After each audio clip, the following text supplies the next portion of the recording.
जय गुरु जी। संगत जी, गुरु जी की डिवाइन कॉल सत्संग प्लेटफॉर्म में आप सभी गुरु परिवार का हार्दिक स्वागत है। अगर कोई भी संगत अपना सत्संग हम लोगों के साथ साझा करना चाहती है तो वो साफ राइटिंग में अपना सत्संग लिखकर हमारी जीमेल आईडी पर सेंड कर सकती है। आपके द्वारा सुनाए गए सत्संग से जो गुरु जी की नई जुड़ने वाली संगत है उन्हें गुरु जी के कल्याण, महिमा, अनुभव के बारे में ज्यादा से ज्यादा पता चलेगा। गुरु जी के चरणों में मेरा कोटि कोटि प्रणाम। जय गुरु जी। साथ संगत जी, आज का जो सत्संग मैं आप लोगों के साथ शेयर करने जा रही हूँ शोभा आंटी का है और मैं उन्हीं के शब्दों में आपके साथ ये सत्संग साझा करूंगी। संगत जी, सभी संगतों से हाथ जोड़ के विनती है कि सत्संग को अंत तक सुने और गुरु जी की अपार ब्लेसिंग्स पाएं, क्योंकि संगत जी बीच में सत्संग को छोड़ने का मतलब है कि आपको वो ब्लेसिंग्स प्राप्त नहीं होगी। इसलिए सत्संग के अंत तक बने रहें, क्योंकि सत्संग के माध्यम से ही आपका कल्याण होगा, आपका मार्गदर्शन होगा और न जाने कितने जन्मों के कष्ट आपके खत्म होंगे। संगत जी, ऐसी ये सत्संग हमें मेल के माध्यम से प्राप्त हुआ है और इस सत्संग को जब मैंने पढ़ा तब संगत जी मैं ये सोचने पे मजबूर हो गई कि ना जाने धरती पे कितना दुख है, कितनी परेशानियां हैं। अगर ऐसे समय में गुरुजी महाराज नहीं होते तो हम संगतों का क्या होता। तो इसलिए मैं गुरुजी के चरणों में कोटि कोटि बारंबार नमस्कार करती हूँ कि महाराज ने हम सभी गुरु परिवार की संगतों को इतने प्यार से संभाल रखा है।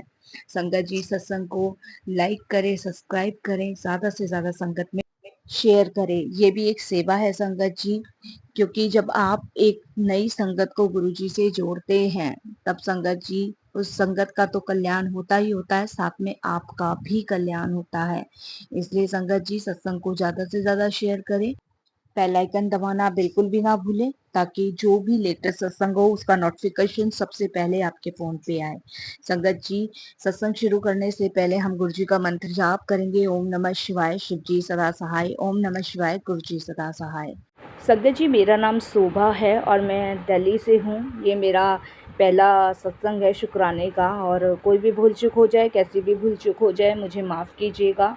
और गुरुपा से भी मैं यही कहूँगी कि आज जो भी गुरुजी बुलवाएंगे उसके लिए मुझसे क्षमा कीजिएगा। अगर मेरे से नादानी में कोई गलती हो जाए या कोई शब्द गलत निकल जाए तो मैं गुरुजी से भी क्षमा मांगूंगी। संगत जी, गुरुजी के काफ़ी दिनों से मुझे मैसेज आ रहे थे शुक्राना शेयर करने के, तो शुक्राने का मतलब पता नहीं था, लेकिन अब पता चला है कि शुक्राने का मतलब अपना सत्संग शेयर करना होता है। तो आज जैसे महाराज की आज्ञा हुई है वैसे ही मैं सत्संग शेयर कर रही हूँ। संगत जी, गुरुजी से जुड़ने से पहले मैं चंडीगढ़ में रहती थी और चंडीगढ़ में संगत जी कुछ प्रॉब्लम्स की वजह से हमें दिल्ली शिफ्ट होना पड़ा, सब कुछ बेच बाज के। क्योंकि संगत जी, मैं आपको बता दूं कि मेरे अंकल का मुर्गी फार्म हाउस था, जो कि उन्होंने बहुत बड़ा ही लोन बैंक से लिया था उस फार्म हाउस को चलाने के लिए। लेकिन संगत जी, जैसे जैसे गर्मियाँ पड़ती रहती थी और संगत जी बरसात होती थी तो संगत जी कुछ मुर्गियां मर जाती थी गर्मी की वजह से, कभी ठंड की वजह से, और संगत जी बरसात में दाना खराब हो जाता था। मतलब एकदम से संगत जी मैं आपको बता नहीं सकती कि वो हमारा फार्म हाउस एकदम तहस नहस हो चुका था। ऐसा संगत जी हम पे एकदम कहर सा टूट पड़ा था।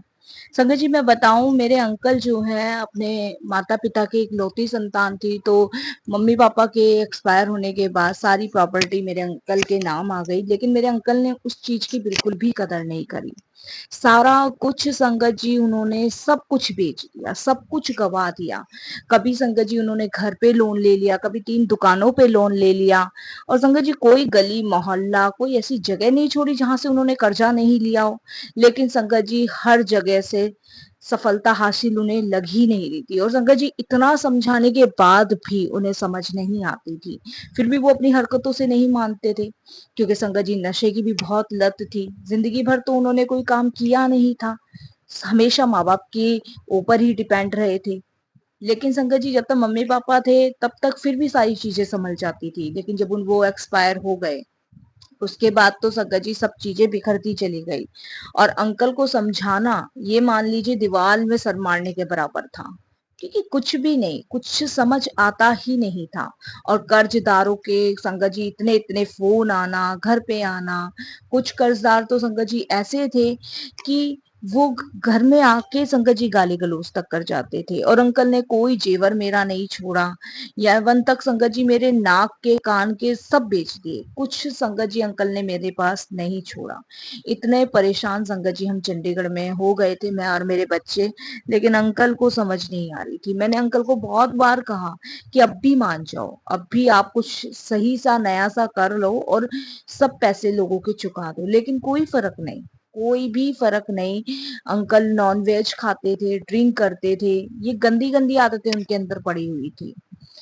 संगत जी दिल्ली में मेरे दो भाई रहते हैं और संगत जी मैंने पहले तो अपने भाई को कुछ नहीं बताया, अपने पेरेंट्स को भी कुछ नहीं बताया। मुझे लगता था सारी चीजें नॉर्मल हो जाएगी, क्योंकि हर लड़की ये चाहती है कि उसका घर बसा रहे, ना ये सब हो। लेकिन मेरे साथ कुछ नया नहीं हो रहा था, सब पुराने जैसा ही था।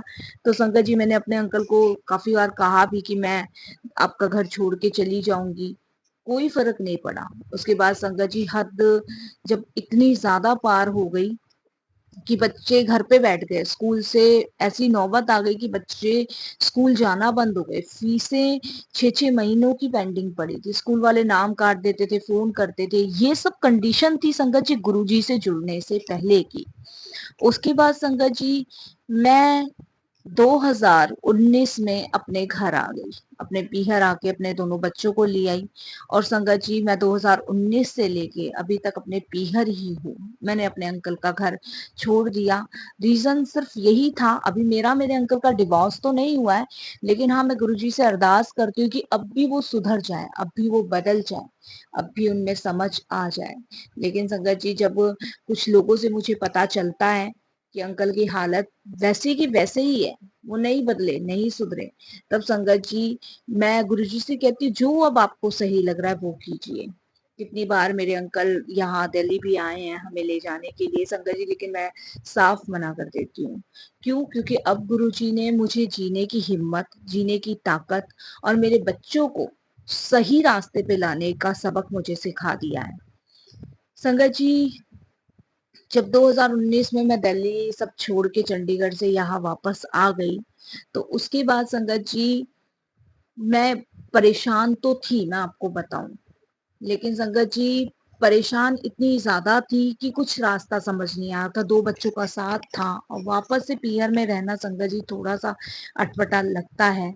लेकिन संगत जी फिर भी मैंने अपनी हिम्मत नहीं हारी, मेरी फैमिली ने मुझे पूरा सपोर्ट किया, फुल सपोर्ट जिसे कहते हैं ना संगत जी, फुल सपोर्ट मेरी फैमिली ने किया। संगत जी मेरी फैमिली में मेरी जो बड़ी भाभी थी वो गुरुजी को बहुत मानती थी। उन्होंने गुरुजी के बारे में हम सबको भी बताया था, लेकिन हम सब नहीं मानते थे, मैं आपको बताऊं, क्योंकि हम गुरु नानक जी को मानते थे, तो हम गुरुजी को नहीं मानते थे क्योंकि हम सिख परिवार से हैं।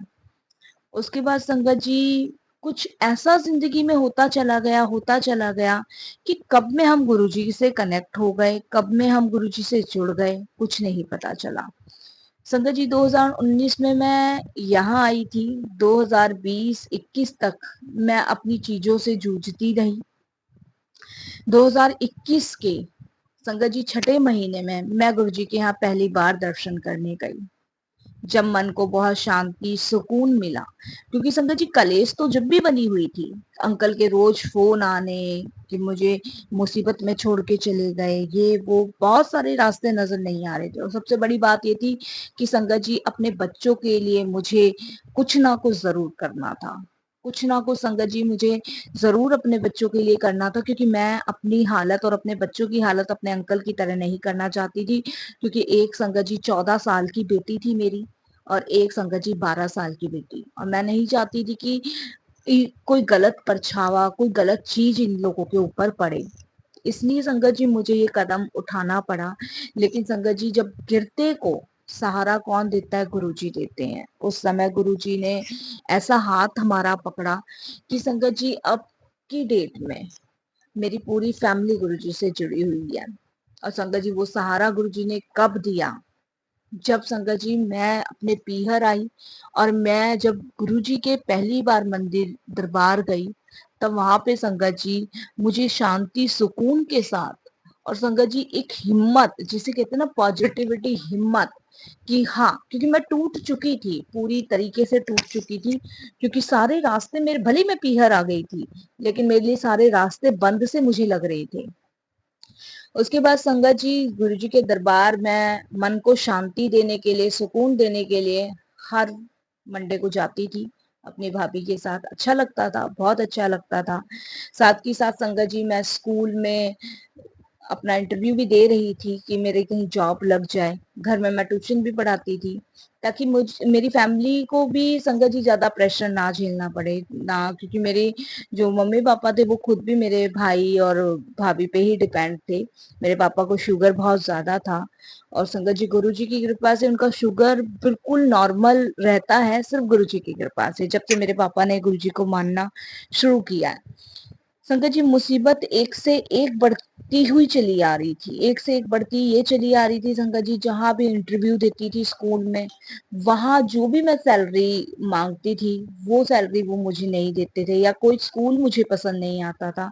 यही सब संगत जी जिंदगी में चलता हुआ आ रहा था।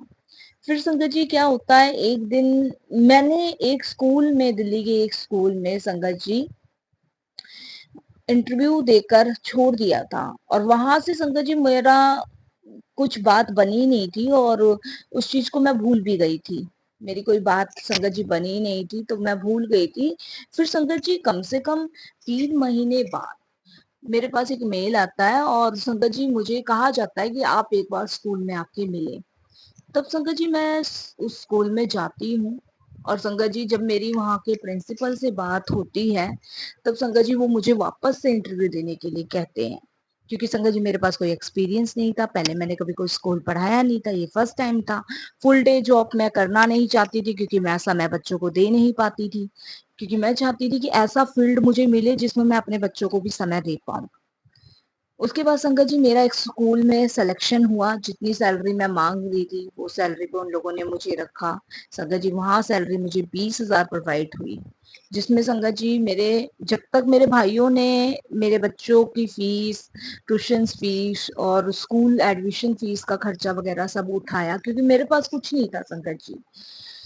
उसके बाद जब गुरुजी ने मुझे अपने उस पे स्टंट लेने के लिए खड़ा कर दिया, या अपने पैर, ये कह सकते हैं पैरों पे खड़ा कर दिया, तब संगत जी फिर उन पैसों से मैंने अपने बच्चों के लिए करना शुरू किया, और संगत जी उस करने में मुझे बड़ा सुकून और बड़ी शांति मिली। ये है गुरु जी, जब उन्होंने मुझे गिरते हुए से संभाला। और संगत जी मुझे ये भी विश्वास है कि एक ना एक दिन मेरे अंकल भी बदलेंगे, एक ना एक दिन मेरे अंकल को भी संगत जी समझ आएगा कि जो भी मैंने किया, जैसा भी मैं कर रहा हूँ, वो गलत है। अभी फिलहाल के लिए तो संगत जी मैंने अपने अंकल को बिल्कुल छोड़ रखा है, ना मेरी उनसे कोई कांटेक्ट में बातें होती है, ना किसी तरीके से बातें होती है। तब संगत जी बस मैं गुरुजी से बहुत सारी चीजें यही पूछती हूँ कि गुरुजी, क्या मेरी ही किस्मत में ये सब लिखा था? मैंने शादी होने के बाद शुरू से लेके आखिरी तक दुखी सहे, और आखिरी में मुझे वो घर छोड़ना पड़ गया। आखिर लड़कियों के साथ ही ऐसा क्यों होता है? तब संगत जी गुरुजी हमेशा मेरे मन में सवाल जो भी होते थे उसके जवाब देते थे, सत्संग के माध्यम से देते थे। जब मैं सत्संग सुनती थी तो मैं बहुत सारी आंटियों के सत्संग सुनती थी, तो उनमें से एक आंटी का भी सत्संग ऐसा ही था, उनके अंकल भी इसी तरीके से थे, लेकिन वो आंटी बताती हैं कि गुरुजी की कृपा से आज वो अपने ही पैरों पे खड़ी हैं, उन्हें किसी के सहारे की जरूरत नहीं पड़ी। क्योंकि संगत जी मुझे पता है कि हमारे कर्म ही हमारे लौट के आते हैं, क्योंकि कुछ कर्म हम ऐसे कर बैठते हैं कि उन्हें भोगना ही हमें पड़ता ही पड़ता है। लेकिन संगत जी गुरु जी का धन्यवाद मैं इस चीज के लिए करती हूँ कि उन्होंने अपने से मुझे जोड़ा, और संगत जी अपने से जोड़ने के बाद संगत जी उन्होंने वो रास्ते मुझे दिखाए, उन रास्तों पे चलाया जिस रास्ते पे शायद संगत जी मैं कभी नहीं चल पाती थी। क्योंकि मैं आपको बताऊं, मेरी सीमा जो थी ना संगत जी, घर की चार दीवारी में थी। क्योंकि जिस घर में मैं गई थी संगत जी, बउओं का काम करना उन्हें बाहर पसंद नहीं था। संगत जी सिर्फ घर में एक हाउसवाइफ बन के रहना है, बच्चों की देखभाल करनी है, मर्द वहां के कुछ भी कर रहे हैं करने दो, कोई रोक नहीं कोई टोक नहीं। वो मेरे लिए संगत जी सबसे बड़ा टफ रहता था, लेकिन मैंने उसमें भी एडजस्ट किया। लेकिन संगत जी उससे ज्यादा एडजस्ट मेरे पास नहीं हो पाया जब मेरे बच्चों पे आन पड़ी।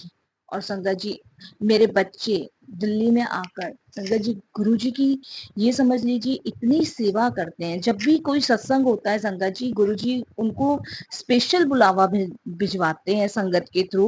और संगत जी मेरी दोनों बेटियां गुरुजी के दरबार जाके उनकी सेवा भी करती हैं और सत्संगों में भी सेवा करती हैं। और चाहिए क्या संगत जी, मेरा जो मार्ग गुरुजी ने लाके मुझे यहाँ पे छोड़ा, वो मेरा मार्गदर्शन सिर्फ गुरुजी ने किया और किसी ने नहीं किया।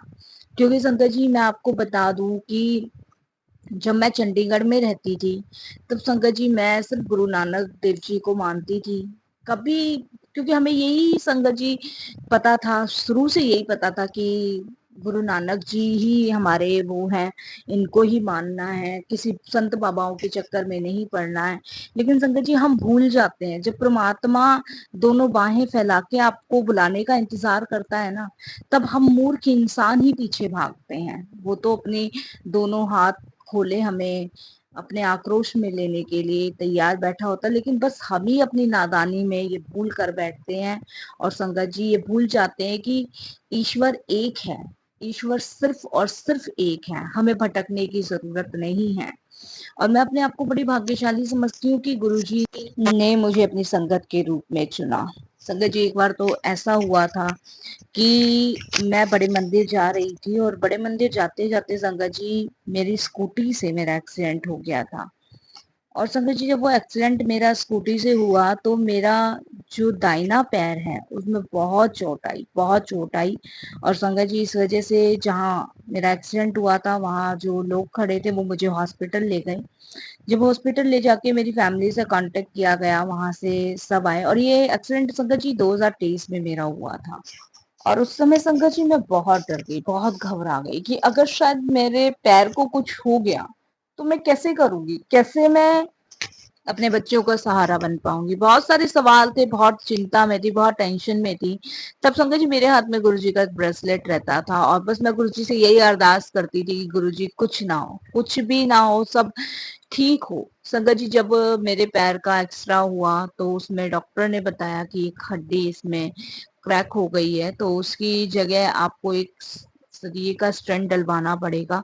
तब संगत जी मैं बहुत घबरा गई, बहुत परेशान हो गई। मैंने सिर्फ गुरुजी को कहा, मैंने कहा गुरुजी कुछ करो। मैंने शुरू से इतनी परेशानी, इतनी स्ट्रगल भरी जिंदगी देखी है, अब नहीं गुरुजी, अब नहीं, बस बहुत हो गया गुरुजी, अब नहीं। क्योंकि संगत जी बहुत घबरा गई थी। वो पल तो मेरे लिए आज भी मैं याद करती हूँ ना संगत जी, तो मेरी अंदर तक की रूह कांप जाती है कि ऐसा मेरे साथ हुआ था और ऐसा डॉक्टरों ने बोला था।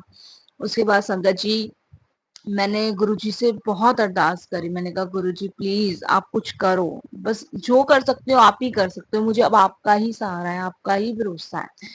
उसके बाद संगत जी डॉक्टर्स मुझे 2-4 दिन उन्होंने संगत जी पट्टी करी, हॉस्पिटल में मैं रही। उसके बाद संगत जी ऑपरेशन की डेट आई संगत जी 1 हफ्ते बाद की। और जब 1 हफ्ते बाद की संगत जी ऑपरेशन की डेट आई तो डॉक्टरों ने कहा कि एक बार और एक्सरा करके देख लेते हैं कि हड्डी कहाँ तक टूटी है, क्या है, क्रैक कहाँ तक हुई है। क्योंकि संगत जी पैर बिल्कुल हिल नहीं रहा था, ऐसा पैर हो चुका था कि एक तरफ ही मतलब मेरे को बेड पे ही बैठे रहना था। क्योंकि संगत जी बाथरूम के लिए भी, टॉयलेट के लिए भी संगत जी सब बिस्तर पे ही था मेरा। ऐसी संगत जी हालत, कंडीशन मेरे साथ हुई थी। और उस समय सिर्फ मैं गुरु जी को याद कर रही थी। उस समय संगत जी वो कहते हैं ना, ये बात बिल्कुल हकीकत है संगत जी, जब मुसीबत आती है ना तब ईश्वर याद आता है। और तभी ही संगत जी सभी देवी देवता हमें एक साथ ही याद आते हैं। संगत जी मैं सिर्फ गुरु जी का मंत्र जाप कर रही थी जब एक्सरा मेरा हुआ। और संगत जी जब एक्सरा मेरा हुआ तब संगत जी डॉक्टर्स ने रिपोर्ट्स देखी। और देखने के बाद संगत जी वो एक बाहर गए और मेरे फादर से कुछ उन्होंने डिस्कस किया, मुझे नहीं पता था इस चीज का। और उसके बाद संगत जी फिर मेरे डॉक्टर के जाने के बाद मेरे फादर आते हैं मेरे रूम में और मुझे कहते हैं कि डॉक्टर बोल रहे हैं कि अभी हम इस पे पहले कच्चा पलस्तर फिर पक्का पलस्तर करेंगे, अगर जरूरत पड़ी तब हम स्टेंट डालेंगे, और नहीं तो शायद स्टेंट डालने की जरूरत नहीं होगी। क्योंकि हो सकता है हड्डी क्रैक हुई थी लेकिन वो धीरे धीरे पट्टी करने से ठीक हो रही है। अब संगत जी क्रैक हुई थी और धीरे धीरे ठीक हो रही है, ये तो पॉसिबल नहीं था। क्योंकि जब हड्डी एकदम से ही क्रैक हो जाती है तो संगत जी वो उसकी टूटने की संभावना बहुत ज्यादा हो जाती है। और संगत जी गुरु जी की कृपा से संगत जी मेरा कम से कम 2.5 महीने कच्चा और पक्का पलस्तर रहा। उसके बाद संगत जी दवाइयाँ काफी लंबे समय तक चली और कैल्शियम की दवाइयाँ चली और डॉक्टर ने मुझे स्पष्ट रूप से ये कहा था कि हड्डी थोड़ी कमजोर है, तो इसमें कोई ज्यादा दबाव, कोई नाचना कूदना या भागना दौड़ना नहीं है क्योंकि हड्डी कमजोर है। तो लेकिन स्टंट डालने की जरूरत नहीं पड़ रही है, लेकिन आपको बड़ा केयरफुली रहना पड़ेगा। संगत जी मैं अपने पैर के साथ बहुत केयरफुली रहती हूँ क्योंकि मुझे पता है ये गुरुजी ने बख्शा है, ये किसी ने नहीं बख्शा है। इसके लिए मैं गुरुजी का अनंतम अनंतम शुक्राना करती हूँ और मुझे ये भी विश्वास है संगत जी बहुत जल्द मैं इस पैर से भागूंगी भी, दौड़ूंगी भी, नाचूंगी भी, कूदूंगी भी, क्योंकि ये मेरा विश्वास गुरुजी के प्रतीक है। और संगत जी बस मैं वाणी को विराम दूंगी क्योंकि सत्संग बहुत लंबा हो जाएगा। जय गुरु जी, शुक्राना गुरु जी।